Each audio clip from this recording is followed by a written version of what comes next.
Commander Eliza Frost stood at the observation deck of the orbital defense platform Sierra, watching Earth's atmosphere burn, not from invasion, but from within.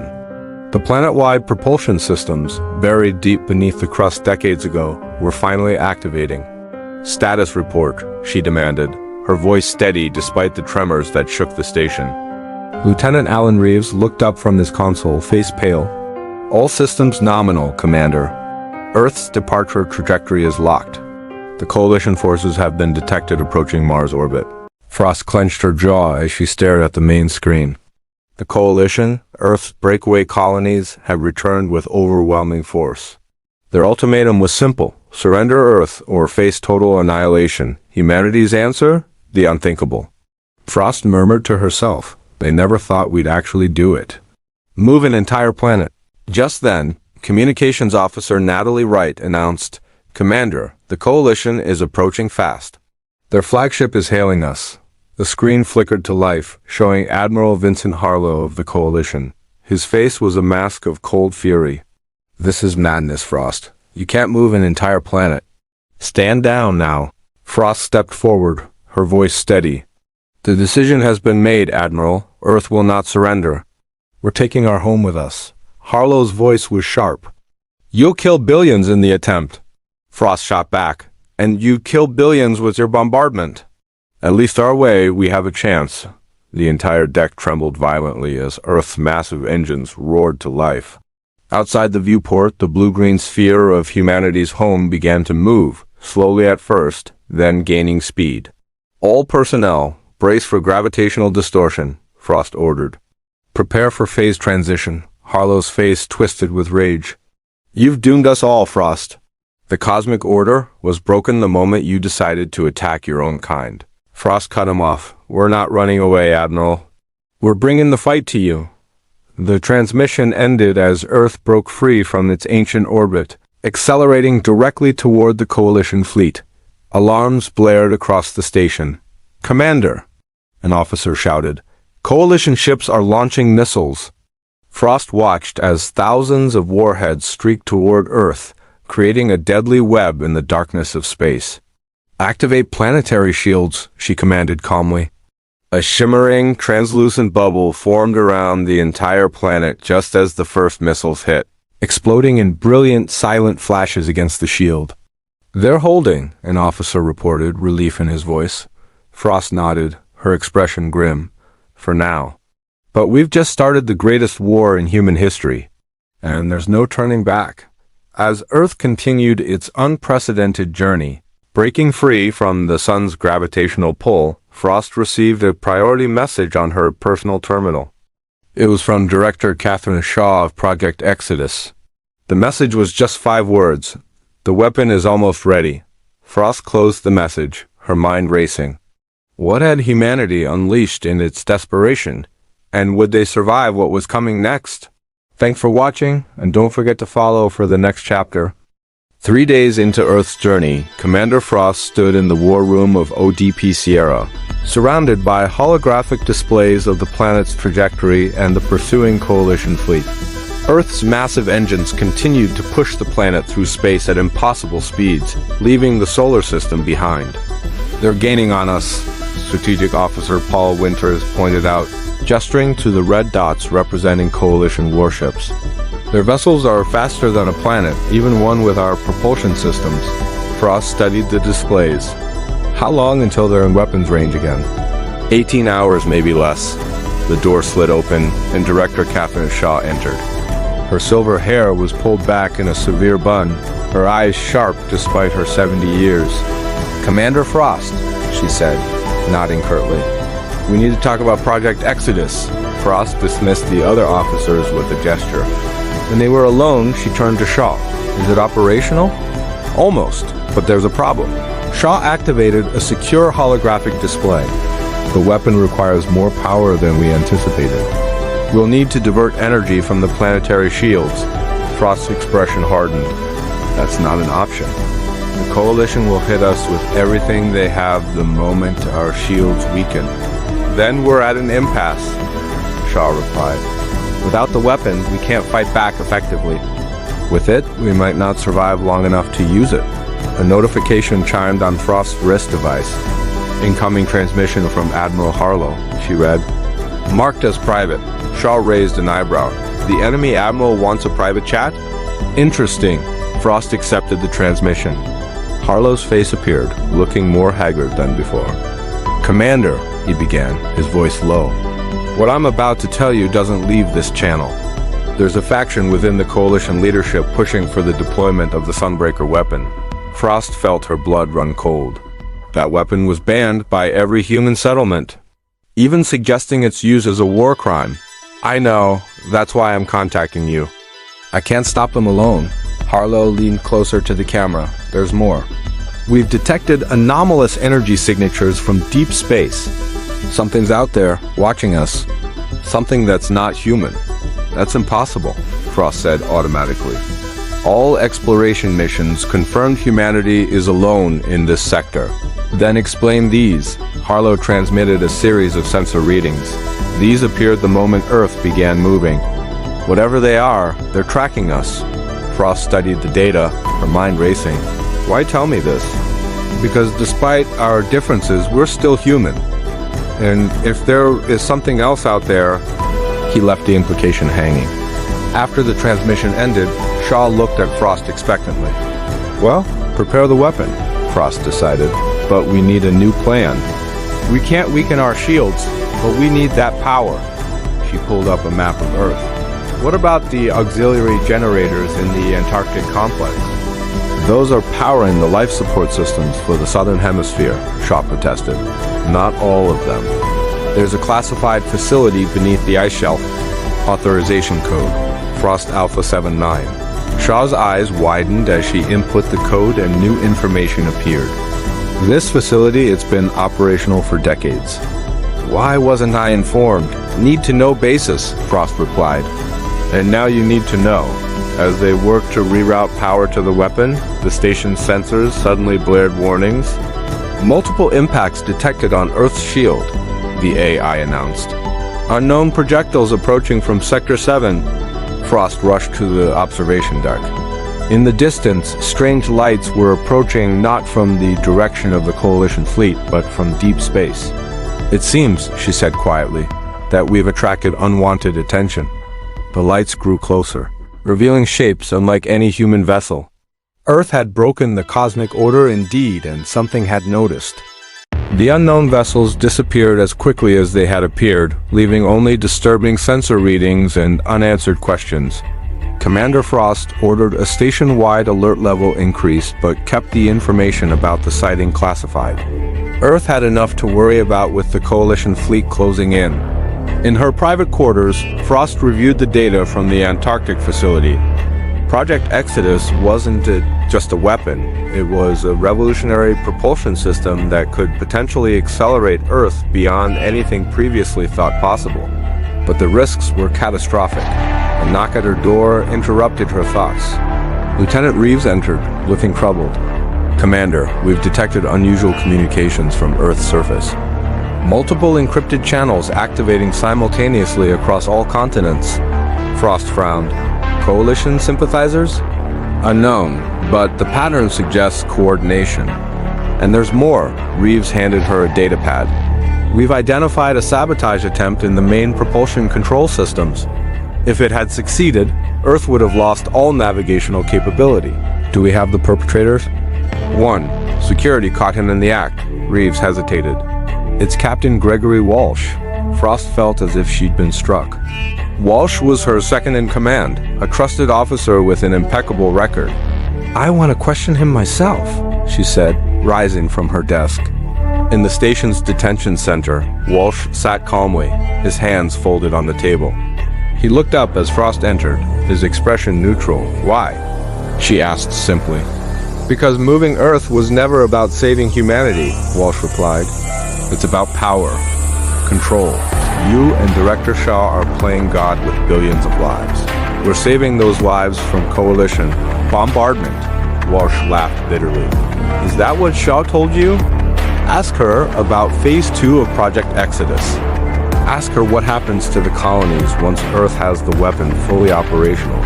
Frost maintained her composure, but doubt crept into her mind. You betrayed your oath to protect Earth. I kept my oath to protect humanity, Walsh countered. There is a difference. Before Frost could respond, her communication device chimed urgently. Commander, Coalition forces have launched a major offensive. Multiple breach points in Earth's shield.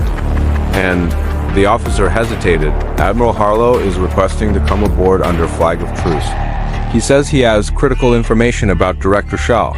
Frost looked at Walsh, who smiled thinly. The truth comes out, he said. Returning to the command center, Frost found chaos. Earth's shields were failing in multiple sectors, and Coalition forces had already landed in several locations. Where's Director Shaw? Frost demanded. Unknown, Officer Wright replied. She's not responding to communications, and her access codes were used to lock down the Antarctic facility 10 minutes ago. On the main screen, Admiral Harlow's flagship approached the station, weapons powered down in the universal signal of truce. Let him dock, Frost ordered. Security team to meet him. I want answers. When Harlow arrived on the command deck, he was escorted by armed guards but carried himself with dignity. He handed Frost a data crystal without preamble. This contains everything we know about Catherine Shaw and her real plans for Project Exodus. She doesn't want to save Earth, she wants to weaponize it. As Frost reviewed the files, her face grew pale. Project Exodus wasn't just a defensive measure, it was designed to turn Earth itself into the most powerful weapon in human history, capable of destroying entire colonies with its gravitational wake.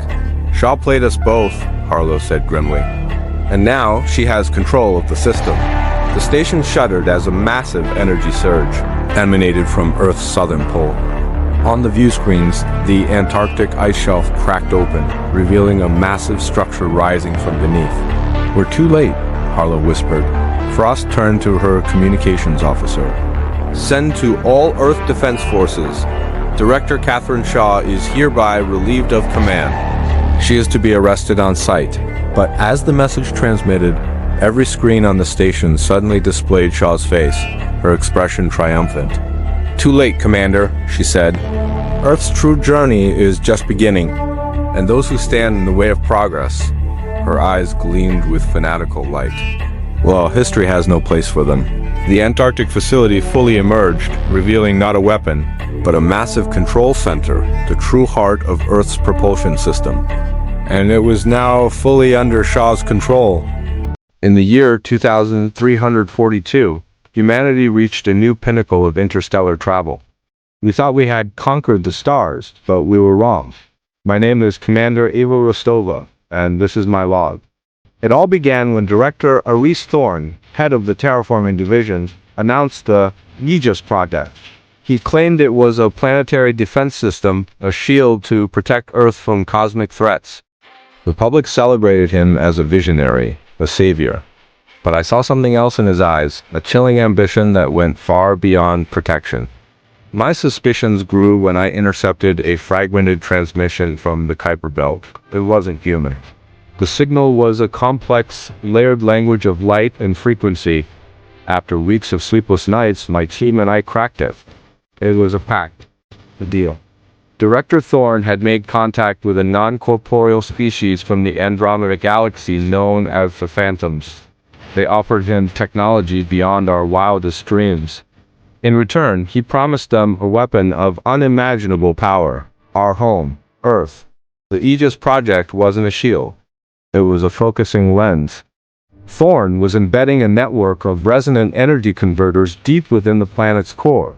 Once activated, they would turn Earth's entire magnetic field into a directed energy beam, capable of atomizing entire star systems. He was selling our world as the ultimate cosmic artillery, and the Phantoms were his first buyers. I presented my findings to the High Council. They called me a fearmonger. They stripped me of my command and confined me to quarters. Thorne had them all in his pocket. But they underestimated my crew. Loyal to the very end, they staged my escape. Now we are fugitives aboard my old reconnaissance ship, the Nomad. We're outgunned, outnumbered, and racing against time. Thorne is set to activate the Aegis network in 72 hours. He's broadcasting his triumph across the solar system, a wolf disguised as a shepherd. He believes no one can stop him. He's broadcasting from the Archangel Station, a heavily fortified citadel orbiting the moon. That's our target. Our plan is insane. A direct assault is suicide. But we have an ace up our sleeve. My lead engineer, Kato, has modified a viral code 1 design. It's not meant to destroy the Aegis network, but to hijack it. If we can get close enough to upload it into Archangel's primary server, we can reverse the energy flow. Instead of turning Earth into a weapon, the network will create an impenetrable containment field around the station, trapping Thorn and his phantom allies inside forever. We have one shot. This isn't just about saving our world. It's about sending a message to the galaxy. Humanity is not for sale. We are not a weapon to be wielded.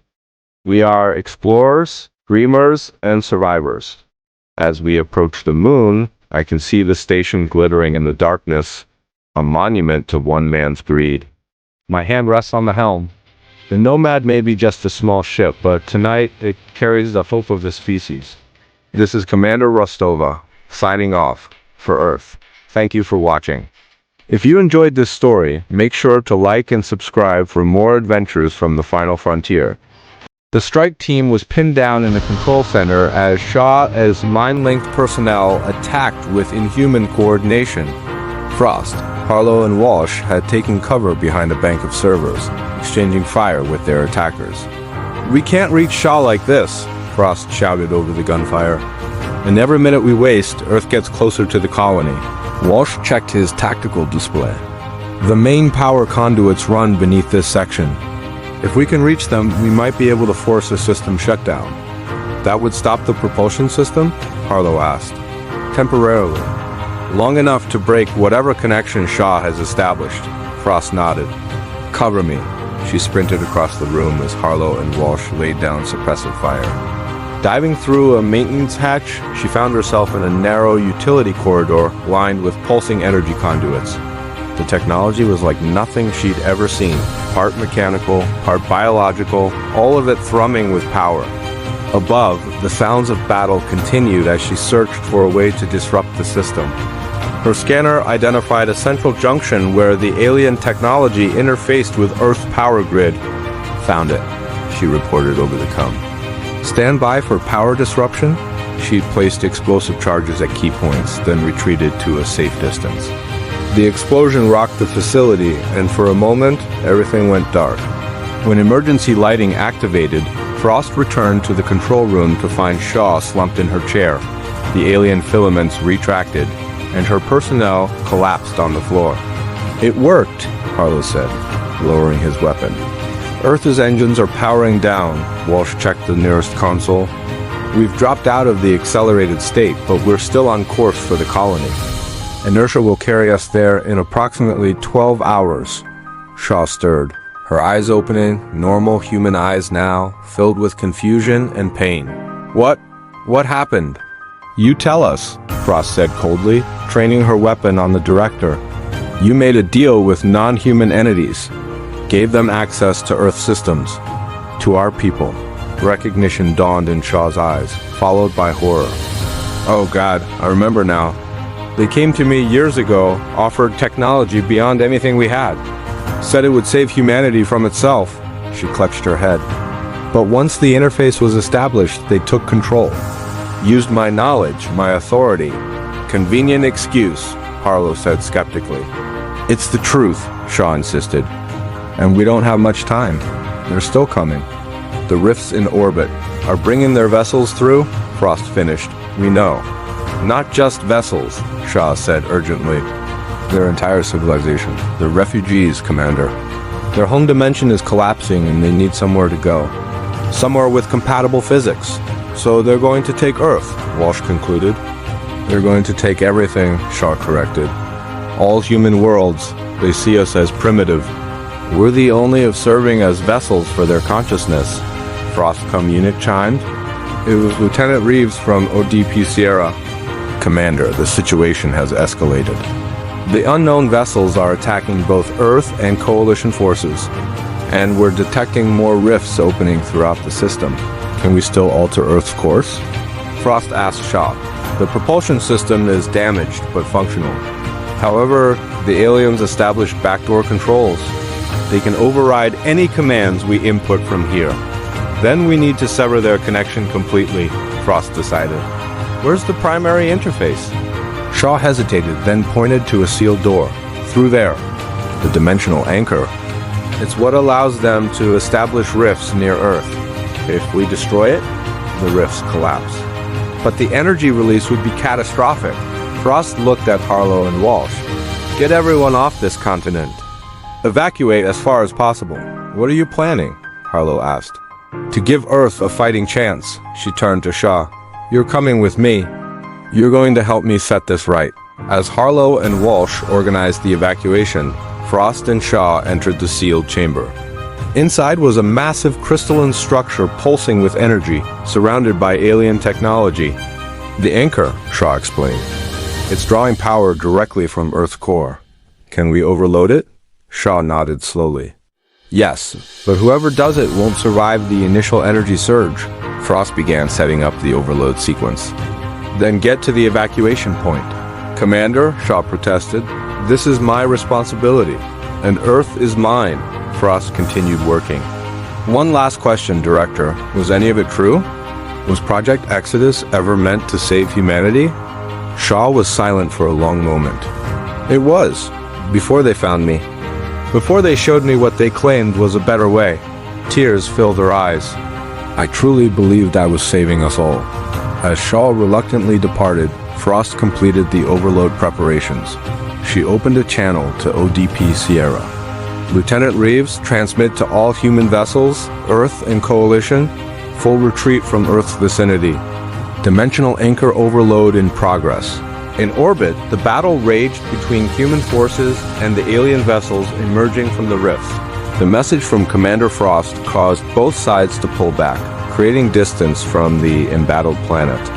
In the Antarctic facility, Frost stood before the anchor, hand poised over the final activation control. On her display, she watched Earth's trajectory, still heading toward the colony world. One problem at a time, she murmured and pressed the control. The anchor began to pulse faster, energy building to impossible levels. As the chamber filled with blinding light, Frost closed her eyes and thought of home, not just Earth, but humanity itself. The explosion began in Antarctica and spread outward, a wave of energy that engulfed the entire planet. In space, the rifts collapsed violently, taking the alien vessels with them. And Earth itself, freed from both human and alien control, continued its journey through the stars.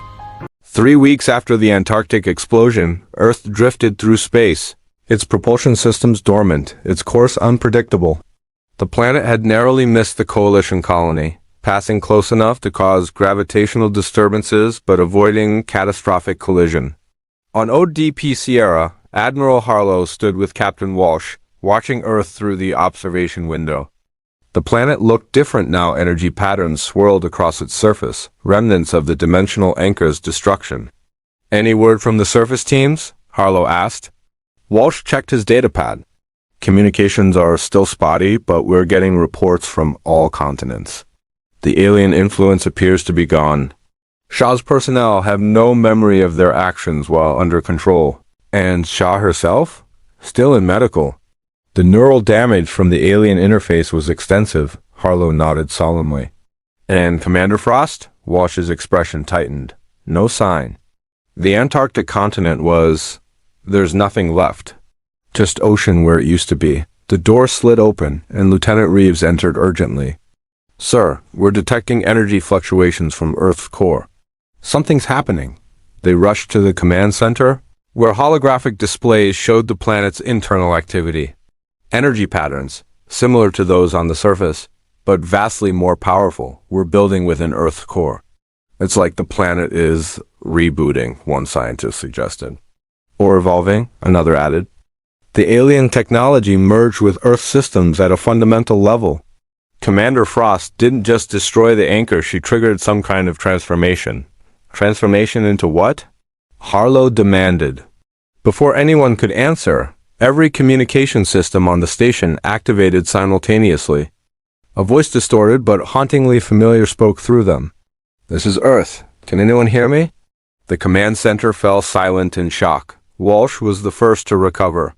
Commander Frost? Not exactly, the voice replied. I contain her consciousness, but I am more. When the anchor overloaded, the energy release was channeled through Earth's core. It created something new. Are you saying Earth is alive? Harlow asked incredulously. Earth has always been alive, the voice corrected. But now it's awake, conscious, and I'm part of that consciousness. Screens around the command center activated, showing images from across the planet. Cities rebuilding, ecosystems healing at impossible rates. And everywhere, the strange energy patterns connecting everything. The alien technology was meant to enslave, the voice continued. But in its destruction, it liberated. Earth is no longer just a planet. It's becoming something else. Something more. What does this mean for humanity? Walsh asked. It means choice, the voice Earth replied. The propulsion system can be reactivated. Earth can return to the solar system or continue its journey. But the decision must be collective, unanimous. Harlow exchanged glances with Walsh. That's impossible. Billions of people can't agree on anything. They can now, Earth said. The energy patterns you see? They're a network. Connecting every human on the planet? Not controlling, connecting. Thoughts, feelings, perspectives. A planetary hive mind? Walsh looked horrified. No, individual consciousness remains, but understanding is enhanced. Empathy is immediate, direct. As if to demonstrate, both men suddenly felt a wave of sensation, billions of human experiences flowing through them simultaneously. Fear, hope, confusion, determination, the collective emotional state of humanity, laid bare. When it passed, they stood in stunned silence. The aliens sought to take our world and our bodies, Earth explained. Instead, they gave us the means to truly understand one another, to become something greater than we were. Coalition ships had begun to arrive at Earth's position, drawn by the strange transmissions. On their bridges, the same message was being received, the same experience shared. What happens now? Harlow asked finally. Now, Earth replied, humanity decides its path forward. Together for the first time. The energy patterns across the planet intensified, forming a visible network that enveloped the entire world. In cities and villages, in bunkers and shelters, billions of humans looked up at the sky with new understanding dawning in their eyes. Earth, humanity's cradle, now its vessel and partner, waited for its people to choose their destiny. And in the depths of the planetary consciousness, where Commander Eliza Frost's mind had merged with countless others, a single thought emerged. This was not an end, but a beginning. The cosmic order hadn't just been shattered. It was being rewritten. 1 year after Earth's awakening, a coalition diplomatic vessel approached the transformed planet. Earth had established a stable orbit in deep space, neither returning to the solar system nor continuing outward, but creating its own gravitational center. On the bridge stood Admiral Harlow, now serving as the coalition's chief diplomat to Earth. Beside him was Captain Walsh, who had become his most trusted advisor. It's changed again, Walsh observed, studying the planet through the view screen. Earth no longer looked entirely solid. The energy network had evolved, creating a luminous shell around the planet that pulsed with life and purpose. Cities had transformed into towering structures that seemed to grow directly from the landscape. The continents themselves had shifted, including a new landmass where Antarctica had once been. Are we cleared to approach? Harlow asked the communications officer. Yes, Admiral. Earth has extended an invitation. We're to dock at the orbital platform. As they approached ODP Sierra, they saw that it too had transformed, expanding into a vast station that served as Earth's interface with the rest of humanity. Coalition colonies and Earth had established a fragile peace, united by the common experience of the alien incursion and the miracle of Earth's evolution. They were met in the docking bay by a woman whose appearance made both men stop in their tracks. She looked like Commander Eliza Frost, but not entirely human. Her skin had a subtle luminescence, and her eyes held depths that no human eyes should possess. Admiral Harlow. Captain Walsh. Her voice was Frost, but with the same harmonic quality they had heard in Earth's transmissions. "Welcome back, Commander?" Walsh asked hesitantly. She smiled. "In a manner of speaking, I am an avatar, physical projection of Earth consciousness, shaped from the memories and personality of Eliza Frost. You may call me the emissary. We've come to discuss the Coalition's proposal," Harlow said, recovering his composure. "The Joint Defense Initiative." "Yes," the emissary nodded. "Earth has considered your proposal. We are prepared to share some of our technological developments. The dimensional breach left us with knowledge that could benefit all humanity. She led them through corridors that seemed to shift and adapt as they walked, responsive to their presence. Other humans they passed, Earth citizens, had the same subtle luminescence, the same depth in their eyes. They've all changed, Walsh murmured. Evolved, the emissary corrected. The network allows for accelerated adaptation. Humans on Earth remain human, but enhanced. Connected. The individual remains, but the isolation is gone. They entered a chamber that opened onto a vast view of Earth below. The planet pulsed with life and purpose, its new energy shells shimmering like a protective cocoon. "The aliens will return," the emissary said without preamble. "Not the same ones, but others. The dimensional barriers were weakened by the anchor's destruction. Earth detected 3 more incursions last month alone," Harlow frowned. "We've received no reports. They were contained," the emissary assured him. "Earth's defenses have improved considerably, but we cannot protect the entire human sphere alone.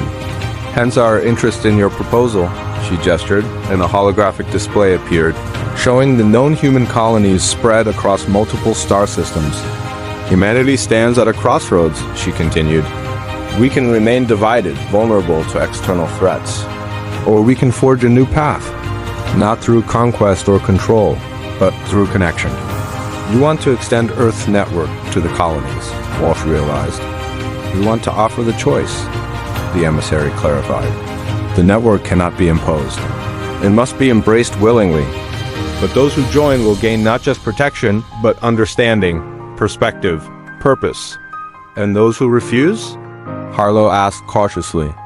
"Will remain as they are, independent, respected, but perhaps limited." The implication hung in the air.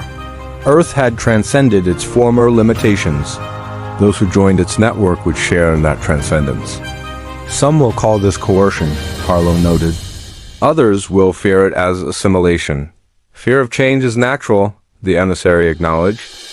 "But stagnation leads to extinction. The cosmos is vaster and more dangerous than humanity ever realized. Our exodus from the solar system was just the first step on a much longer journey."